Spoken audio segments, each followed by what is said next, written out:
से बाहर निकाला गया है, जहां पर अंदर चर्चा हो रही थी।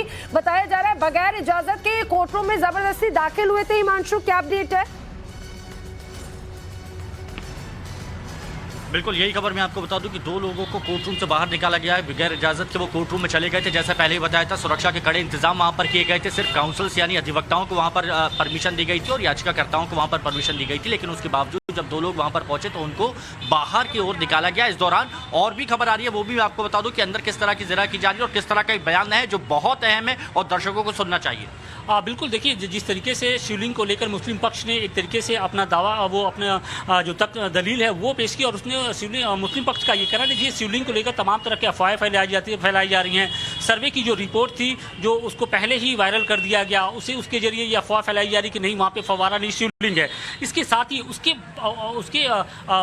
जो हरशंकर जैन है उन्होंने अपनी दलीलों के जरिए से एक तरीके से काट उसकी खोजने की कोशिश की। उन्होंने कहा कि उन्होंने राम मंदिर का एक तरीके से वो दिया, उदाहरण दिया, और कहा कि देखिए राम मंदिर के दौरान भी मुस्लिम पक्ष यही कह रहा था कि नहीं वहाँ पे मंदिर नहीं बल्कि मस्जिद है, लेकिन अब दुनिया के सामने सच्चाई अब आ चुकी है कि वहाँ पर मंदिर है या मस्जिद है। तो एक तरीके से जो अपनी दलील है उसके जरिए ये साबित करने की कोशिश की जा रही है कि नहीं वहाँ पर ज्ञानवापी मस्जिद नहीं बल्कि मंदिर है। तो दूसरी तरफ मुस्लिम पक्ष ये कह रहा है कि नहीं वहाँ पे मंदिर का कोई नामो निशान नहीं है बल्कि वहाँ पर मस्जिद है, थी और अभी भी रहेगी।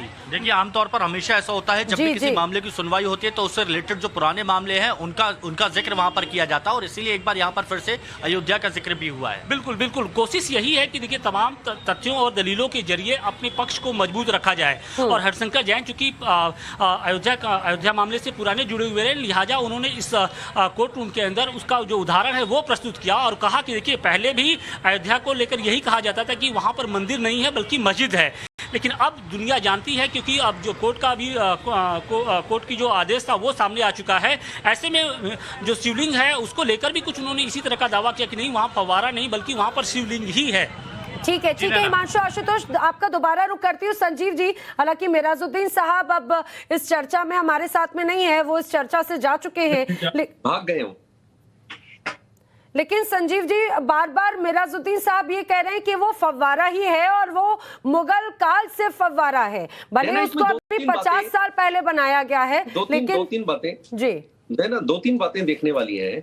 मिराजुद्दीन साहब कहते हैं, और ये ज्यादातर मुस्लिम स्कॉलर्स जो है वो यही कह रहे हैं, कुछ बहुत ब्रॉड माइंडेड लोग हैं वो भी इसी को, औरंगजेब से फर्स्ट ऑफ ऑल इनका कोई लिंक नहीं है। आक्रांता था, आउटसाइडर था, बाहर से आया था, उसकी कोई प्रॉपर्टी नहीं थी, सुपर स्ट्रक्चर बनवाया, फरमान जारी किया 9 अगस्त 1667 को, और इस सब के बाद उसने इन सबको बनवाने का आदेश दिया जो कि रिकॉर्ड्स में है। अब अगर कोई साक्ष्य के तौर पर या अपने राइट्स के तौर पर कोर्ट में ही जाएगा व्यक्ति या दादागिरी दिखाएगा कि आज भाई योगी सरकार है, मोदी सरकार है, मैं जाके तोड़ दूं इसको और दोबारा से उसके फरमान को ध्वस्त करके यहाँ पर दोबारा से मंदिर स्टैब्लिश कर दूं, परंतु नहीं, हिंदू समाज कभी भी ऐसा नहीं रहा।